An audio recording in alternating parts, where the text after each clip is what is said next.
What is going on, herd? Welcome back to the channel and thanks for tuning in to another video. Today we're actually going to be continuing our Does It Drift video series where we purchase vehicles in-game, build those cars up to drift spec, and then test those cars rigorously to see if they have the ability to be drift cars. However, you guys know that up till this point in time, we have been rocking this one in the single gear drifting technique. Hence the reason since we've transferred over to the high-speed drifting, the clutch kicking, the double clutching, whatever you refer to it as, mid-speed, speed boost glitch, whatever. I have not been too keen of doing any type of single gear drifting unless it's just me trying to link a little bit of a end of a drift, you know what I'm saying. Ultimately, you're probably not going to be seeing much more for Does It Drift. Now, I'm not ending the series. However, I'm also going to be making clear that they do not drift, or, you know, maybe they do drift. For example, we're going to be testing this one out today. And actually seeing this one on RWD's channel in his top 10 drift car lineup. I've never drifted this thing before, so I was like, whatever. Now, of course, you're like, it's built already. What happened? Mistakes were made, and I didn't actually have commentary on. So I was just speaking into a microphone that wasn't really recording me. It was recording me, but it wasn't you know what I'm saying. So, of course, I'm going to bring you in over to the old Benito. Actually, we brought this to Benny's, but we didn't actually have to, we didn't do the upgrade. You don't actually have to do the lowrider upgrade is what I'm saying here. You can just get along with doing the basics. So, unfortunately, it's still like $165,000 for the car. All of the upgrades are full price. You are in that $300,000 range. Where the heck are we? I get a little lost every once in a while. Here we go. You'd think after almost a year and a half of running no HUD, you know, and didn't ever run a HUD in the dang... I guess I did for the most part in the military crew. Anyways, that's the past. Why you gotta be bringing up old stuff? So we did, will save us the most time that it always takes me. That's the respray. We just did white and white. So we did it pretty basic there. But armor, no brakes. The engine, we had to go all the way up. EMS4, no explosives. None of that. Horn, lights, loss prevention. You don't have to do that because you buy it. Plate, didn't do anything. Respray, we did that white. We're not going to sell it. Suspension, we put the sport suspension in there. Transmission has got the race transmission. Turbo all the way up.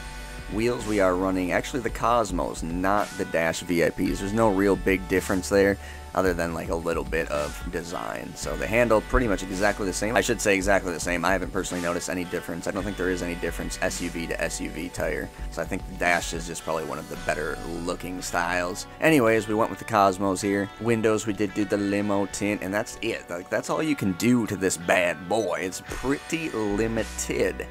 Now, thankfully, I know that this thing is very efficient as well. So not only is it pretty decent in the cost factor, but we're going to be able to stance it right up here in free mode. Keeping it close to the garage though, in case I pop a dang tire. You know that's right. Look at how low that dang thing kits. So obviously at one point in time, since I haven't drifted this yet, I can't say that it does drift, but at one point in time this thing did drift about a year ago. Let's see if it drifts now. Now here's the deal. I need to stay true to the roots of this series. Basically we're just going to start with the single gear technique and see if it can drift. From there we will go on to actually doing some clutch kicking and see if it clutch kicks as well. Alright, so single gear technique.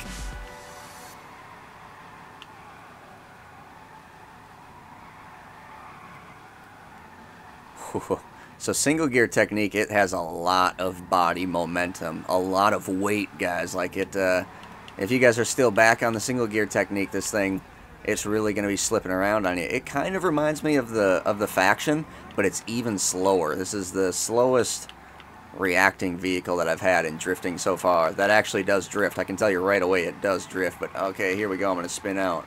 I knew it. And I was hardly moving. Let's do a little bit more. I know this might get, you know, frustrating to some of you guys that are clutch kicking out there, but the whole deal is to kind of show the rest of the community the big difference between it. I think some people don't even really realize that there is the big difference out there, so we need to show the difference. I always knew there was a difference, but I knew it was hard, and I knew it was going to take a lot to practice. As soon as you put the time in the practice, you... Oh...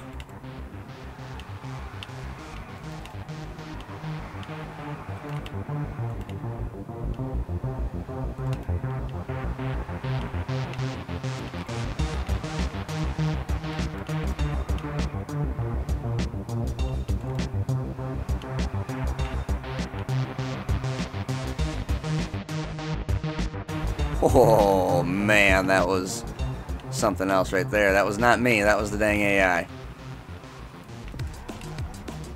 Oh, that was about to be me, and then I chickened out. I knew I was going to smash.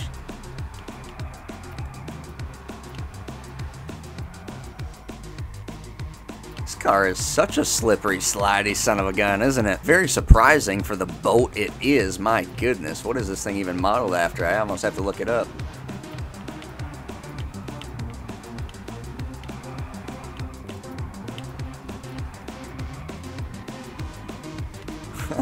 I can't quite get the amount of weight that the inertia, the body momentum.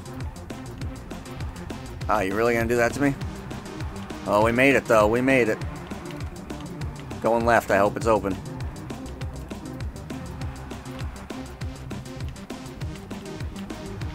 Doing good.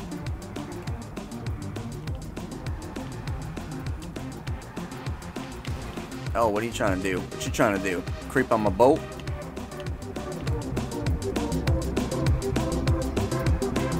It does not need a lot. Once you throw that Scandinavian flick on it, she's just going to go with body momentum. Oh, let's see if we can do it. I spotted it. No, we didn't get it. Let's give that another shot. Let's give that another shot. Alright, come on now. Japan street drifting in the boat. Let's do it.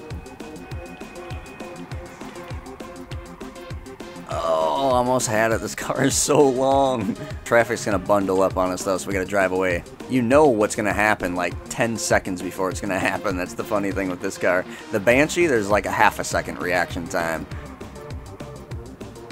Maybe a second if you're really, really on it.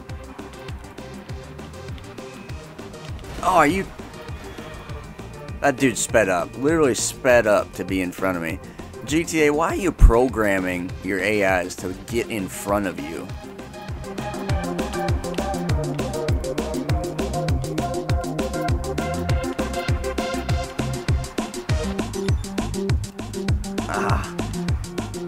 Out now. Big boat coming through, ladies and gentlemen. Got a wide load. Actually, it's like a long load, really. XXL coming through.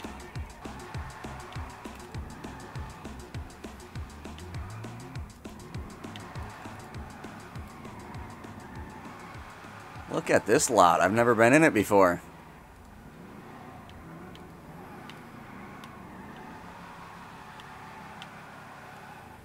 Honestly, never been in this lot. This one's sick.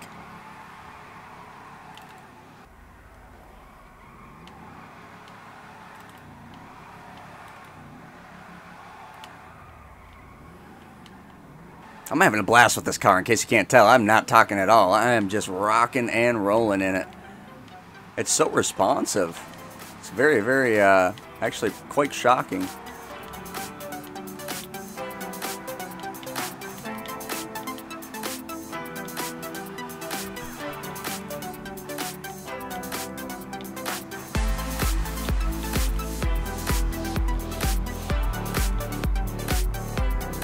Coming on in. Alright guys, I am plenty set to give this thing a score. I had a blast in this car, guys. This is going to get a high score. So cost $300K. Not going to dilly-dally around with this. I have a different outlook on this from the last time we were in this series. I'm going to give it a 9, alright? I'm going to give it a 9. The one thing, it could be just slightly quicker, but it could be, you know, maybe 90,000 off the bat, but I'm really just kind of nitpicking there. So we'll give it a 9. Driftability, I'm not going to hit it at all. This is a drift vehicle in itself. You can kind of really reach out and tap things with that rear end too. Just the wheelbase on it's just so, I don't know, it's a lot of fun. It's a lot of fun. So it's a unique vehicle. I'm definitely going to give it a 10 on the driftability. Efficiency then, I can't figure out anything that's not efficient with it. I have taken some beastly hits in this dang thing. It's very, very consistent. It's not hopping around at all. It's still drifting just like it was. Of course, I'm going a little slow, but yeah, efficiency, I'm going to give it another 10. So ultimately, it's a 9, 10, and 10. That's a 29 straight off the pop late in the game. Another late shooter. Now, here's the deal, guys. This is like, I was kind of trying to review the vehicles that wheel clutch kick that I have not reviewed yet, and I really think I've done them all in Does It Drift. Like I said, when we've already moved on to this style and we really don't want to double back, your guys are probably only going to be seeing a little bit of the Does It Drift action. This is going to be more replaced by budget drift builds, high-end drift builds, formula drift builds, all kinds of good stuff. So I appreciate you guys tuning in, watching those new videos as they come out. I appreciate you guys understanding what's going on here, since we're all moving up in progression. Hopefully you guys are ready to move up in progression very soon too. If you guys don't know what the heck I'm talking about moving up in progression, if you guys have been watching the How to Drift for Beginners, that's just meant to kind of set you up and get you going and get you moving, just like it did for me. Get me set up, get me moving, get me, you know, kind of actually set up with the community too, to where I'm meeting people and understanding, and then they can actually help you out a little bit more when you do learn how to clutch kick. Once you learn how to clutch kick and link that line, you won't go back. I had fun clutch kicking this car, as you've seen for 99% of the video. Let's go back to single gear drifting to show you the difference and what it would be like.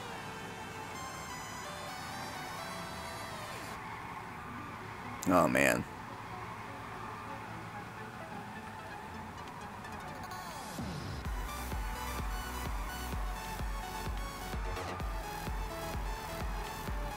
Man, this one's even hard to make look good. I can't make it look good. So yeah, I guess this is a good example for you. Alright guys, we're going to park this thing away. 29 scores on Does It Drift. As I said, hopefully you guys can kind of understand where I'm coming from. And like I said, hopefully we see you in the Drift Events Clutch Kicking soon. Appreciate everybody tuning in, liking, comment, and subscribe, and sharing the videos if you are sharing the videos. Check out that Patreon. It just launched, so it's something new and refreshing to get your ears on and, you know, just kind of feel out what we're doing on this channel, what we're trying to get towards, what we're trying to imagine what those goals would feel like. So yeah, this should be a pretty cool little endeavor to see what's going to come of it. So thank you all for just subscribing and being a part of this channel, commenting. You guys are all savages. I hope you all stay happy, stay positive, and we will definitely speak to you guys next time.